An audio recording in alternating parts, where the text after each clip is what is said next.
What's up, guys? Willie's Comics. I just wanted to talk about the con, how it went, and maybe do some time-lapse videos. And I just showed off my haul, so I wanted to at least show the footage from the con, if I can edit it and make it look all right, some videos and whatnot, and then some of the books that I sold.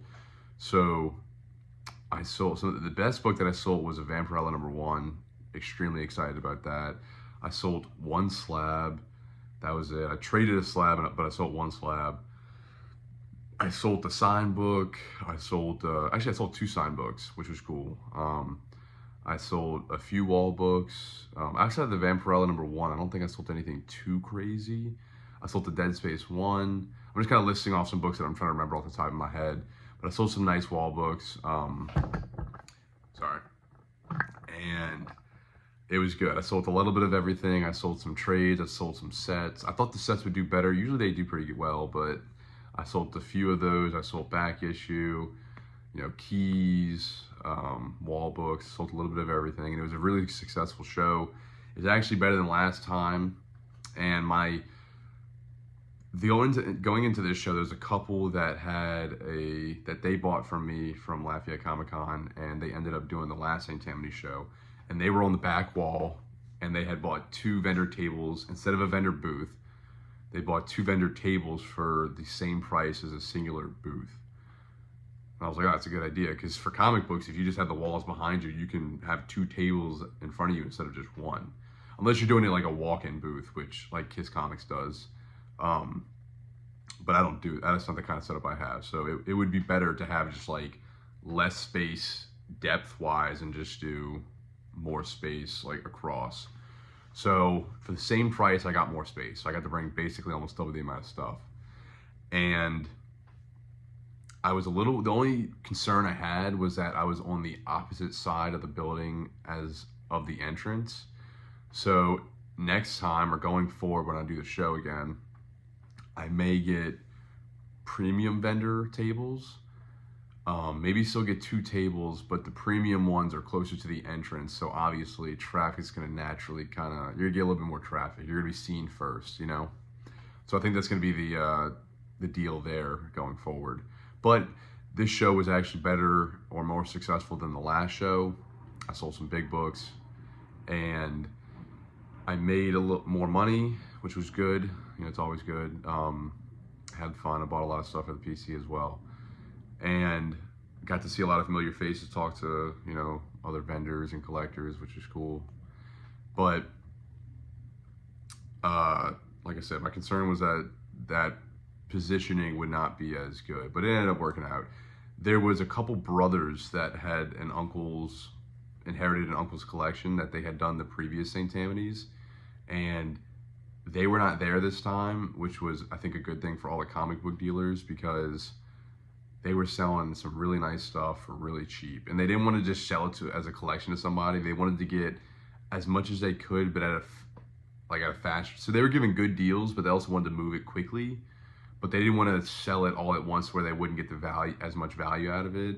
But basically, it was just like, people are going to go there to spend all their money there, So the fact that they weren't there, I think, probably helped everybody else out in terms of sales. But I was very happy with the show, how it turned out. I should still make a couple more sales this weekend.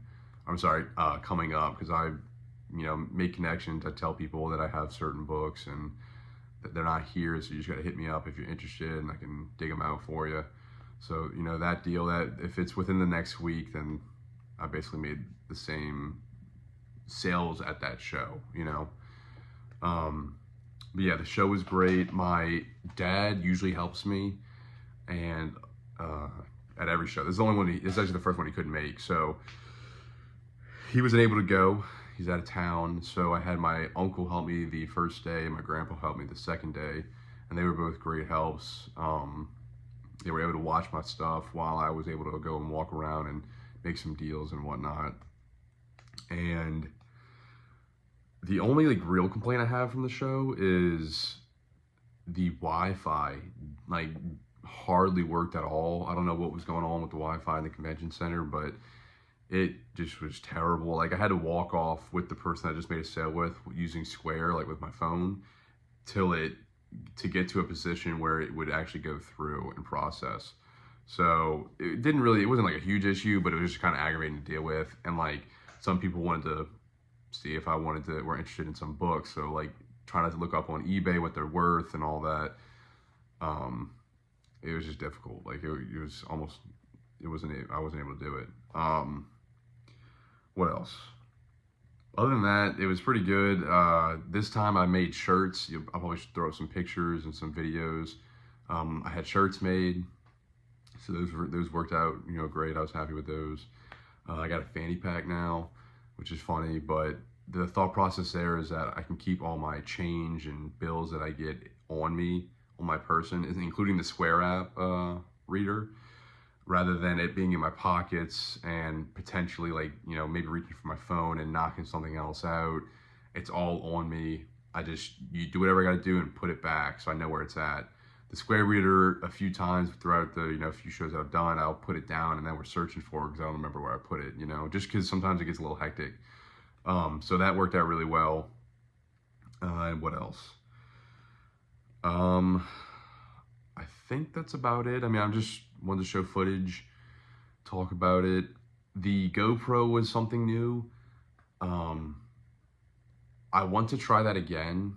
And for the Fan Expo on January 10th, 11th, and 12th coming up, I will be doing more of a footage like that. And I only have a 10x10, so it'll be a smaller booth.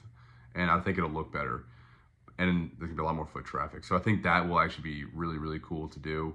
This time, my girlfriend was on call as well, so she couldn't come help out, and it's her GoPro, so I figured if she could go for one of those days, she might want to record and whatnot and capture footage, but at least know how to set it up. But hopefully it looks all right. We'll see. It might end up, the audio is probably not that great because I don't have a microphone or anything, so it might just be like time-lapse stuff where you can kind of just see me throw books up on the wall and whatnot. But either way. But yeah, I'm just kind of talking about my thoughts on the show. It's kind of the same old at this point. Same process every time. I will be going to the Fan Expo. I'm going to have one booth, 10x10. So I'm going to have an 8-foot table in front of me. What I'm going to do there is I actually have 4 long boxes of keys now. $10 to $50 books for the most part. I'm going to add 2 more. So it's gonna be 6 long boxes of keys and then 6 long boxes of the best back issue. I'm gonna go through all my back issue and pick out the best stuff that I have, make that my back issue for that show. And then obviously I'm gonna have to have extra of a lot of this stuff because I'm hoping that I sell a lot. So I'm gonna have a lot of stuff on standby to fill in and whatnot, keys, back issue, sets, on the bottom I'm gonna do sets and maybe some trade paperbacks, I'll see if I'll bring those, but graded books as well. After Fan Expo, if I don't sell some of the bigger graded books, I may not do this for, but a lot of the random graded books, if they don't sell, I'm going to start just listing them online on eBay. Because I'm honestly tired of hauling them around. Some of the higher end blue chip keys, like the Fantastic 448, the ASM 300, things like that, I'm not necessarily in a rush to just get rid of. But everything else, yeah. But I'm gonna bring them to this show. So, what I'm gonna do on the bottom there is sets, trades, graded books. You can flip through it a lot quicker. So there's gonna be a lot of people. If you want to get down there and check the sets real quick, it won't take that long to go through. Same with the graded books. Or we'll figure it out, but this is just kind of some brainstorming ideas. But yeah, I should have a bunch of keys for that show, a lot of nice books, and I'm hoping that's going to be really good. But I don't know what else to talk about. So yeah, thanks for watching, and hopefully y'all got to watch some footage and I edited it well. Yeah, see y'all next time.